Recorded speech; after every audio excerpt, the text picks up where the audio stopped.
लोकसभा चुनाव में समाजवादी पार्टी को मिली बंपर जीत से अखिलेश यादव का जोश हाई है और अखिलेश यादव अब उत्तर प्रदेश की राजनीति को छोड़कर केंद्रीय राजनीति के लिए जाने वाले हैं। आज समाजवादी पार्टी दफ्तर पर हुई बैठक में इस बात का फैसला हुआ कि अखिलेश यादव करहल सीट छोड़ेंगे और दिल्ली जाकर केंद्र की राजनीति करेंगे।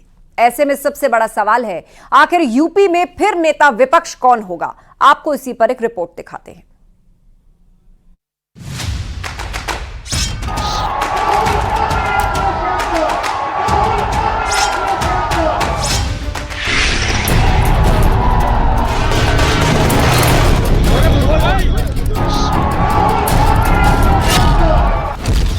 लोकसभा चुनाव में अखिलेश यादव ने जिस रणनीति के साथ बम्पर जीत हासिल की, जिस प्लानिंग के साथ पार्टी को 5 सीट से 37 सीट पर पहुंचाया, अब उसी एनर्जी के साथ वो सेंट्रल पॉलिटिक्स पर फोकस करने वाले हैं। यानी अखिलेश यादव अब उत्तर प्रदेश की राजनीति को छोड़कर केंद्रीय राजनीति के लिए जाने वाले हैं। मुझे खुशी है इस बात की कि जनता ने पीडीए पर और इंडिया गठबंधन पर भरोसा किया और उसका परिणाम ये हुआ कि जो लोग कहते थे कि डबल इंजन की सरकार है, जमीन पर जो चीजें नहीं दिखाई दी उसकी नाराजगी देखने को चुनाव में मिली उनके खिलाफ। और उसी का परिणाम ये है कि भारतीय जनता पार्टी बहुत बुरी तरह हारी। दरअसल अखिलेश यादव कभी केंद्र तो कभी प्रदेश की राजनीति में दांव आजमाते रहे, लेकिन इतनी बड़ी सफलता उन्हें पहले कभी नहीं मिली। अखिलेश यादव 5वीं बार सांसद बने हैं, 3 बार कन्नौज से सांसद रह चुके हैं। 2022 में करहल से चुनाव लड़कर जीता, फिर आजमगढ़ लोकसभा छोड़ दी थी, एक बार फिर कन्नौज से सांसदी लड़ी। अब अखिलेश यादव ने साफ कर दिया है, वो करहल छोड़ कन्नौज के रास्ते दिल्ली की राजनीति में एक्टिव रहेंगे। करहल और मैनपुरी के कार्यकर्ताओं से बातचीत भी की, मिलने का भी काम किया और उन लोगों से मैंने कहा भी कि अब जब 2 जगह से चुनाव में जीत गया हूँ तो 1 सीट छोड़नी पड़ेगी। तो बहुत जल्दी में विधानसभा में अपना जो हमें सीट छोड़नी है उसकी जानकारी दे देंगे। तो हम लोग तय कर लेंगे, फैसला यही हो कि जिससे पार्टी को और मजबूती मिले, पार्टी का और वोट बढ़े। ऐसे में सबसे बड़ा सवाल है, अखिलेश के दिल्ली जाने के फैसले के बाद अब करहल सीट पर कौन लड़ेगा और यूपी में नेता प्रतिपक्ष का पद कौन संभालेगा? इस पर भी चर्चाएं शुरू हो गई है। सूत्रों की माने तो अब करहल सीट पर तेज प्रताप यादव चुनाव लड़ सकते हैं, वहीं यूपी में नेता प्रतिपक्ष का पद शिवपाल यादव संभाल सकते हैं। शिवपाल अब विधायक दल में सबसे वरिष्ठतम सदस्य हैं। राम अचल राजभर जो कि अंबेडकर नगर से विधायक है, उनके रास्ते भी नेता प्रतिपक्ष के लिए खुले हुए हैं। समाजवादी पार्टी के जो भी विधायक हैं उनमें वरिष्ठतम सदस्य शिवपाल सिंह यादव ही हैं। ऐसे में मुझे जहां तक उम्मीद है कि अखिलेश यादव जी नेता विपक्ष की कुर्सी अपने चाचा शिवपाल सिंह यादव को ही देंगे।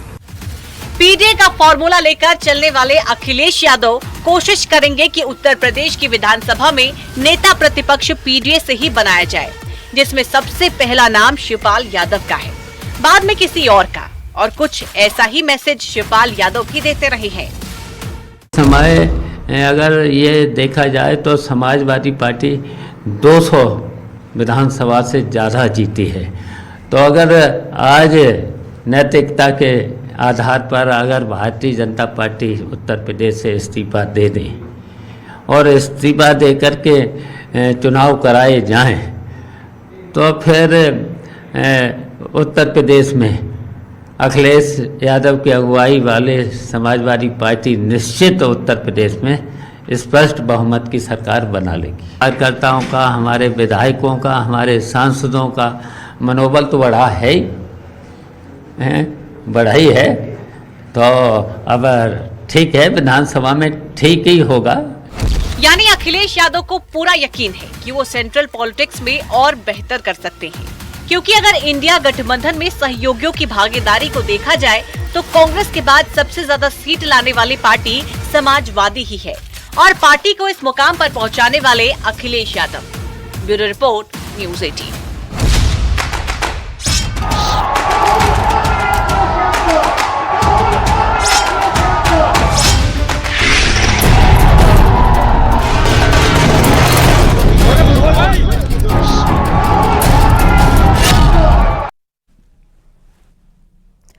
सैफई पहुंचे अखिलेश यादव ने लोगों से मुलाकात की, तो वहीं न्यूज 18 से खास बातचीत में उन्होंने कहा कि 2024 के चुनाव में जनता के मुद्दों की जीत हुई है। लोगों ने संविधान को बचाने के लिए वोट किया है। तो चुनाव में पीडीए की जीत हुई है, ये कहा अखिलेश यादव ने, और साथ ही ये भी कहा कि जनता के मुद्दों की जीत हुई है। न्यूज 18 से बातचीत के दौरान अखिलेश यादव ने ये बातें कही।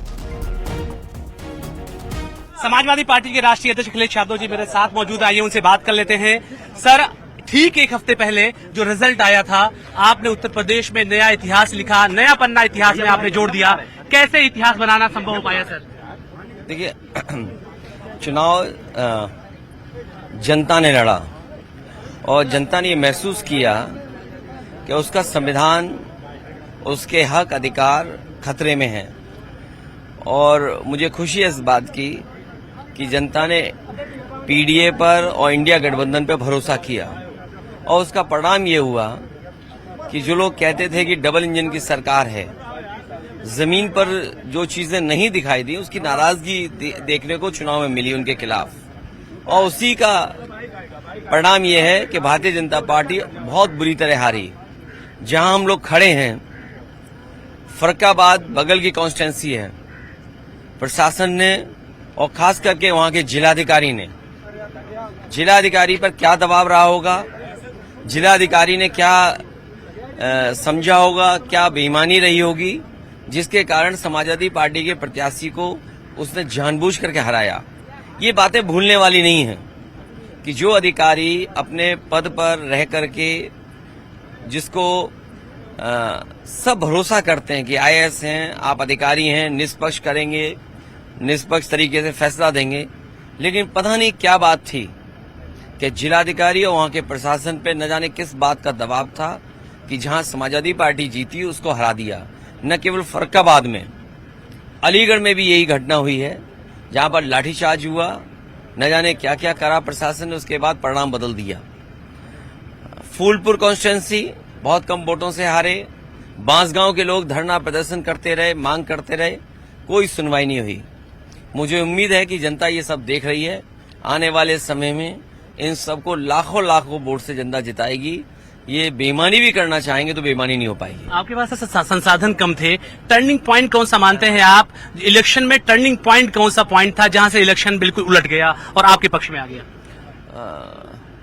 देखिए, जनता ने मन बना लिया था कि भारतीय जनता पार्टी को सबक सिखाएंगे, चाहे वो डबल इंजन की सरकार रही हो, ट्रिपल इंजन की सरकार रही हो, दिल्ली वाले रहे हों, लखनऊ वाले रहे हों। जनता मन बना चुकी थी कि उन्हें सबक सिखाएंगे, क्योंकि उन्होंने पीडीए के अधिकारों को छीना है, उनके हक को छीना है, आरक्षण के साथ खिलवाड़ हुई है, जाति गणना नहीं की है, महंगाई बढ़ाई है, बेरोजगारी बढ़ाई है। मुझे उम्मीद है कि अब उन्होंने सरकार जो तोड़ से या सहयोग से बना ली है, अग्निवीर व्यवस्था खत्म होगी, नौजवानों को नौकरी रोजगार मिलेंगे, और जो बड़े बड़े झूठे वादे इन्वेस्टमेंट में किए थे, कम से कम जमीन पे इन्वेस्टमेंट दिखाई देगा।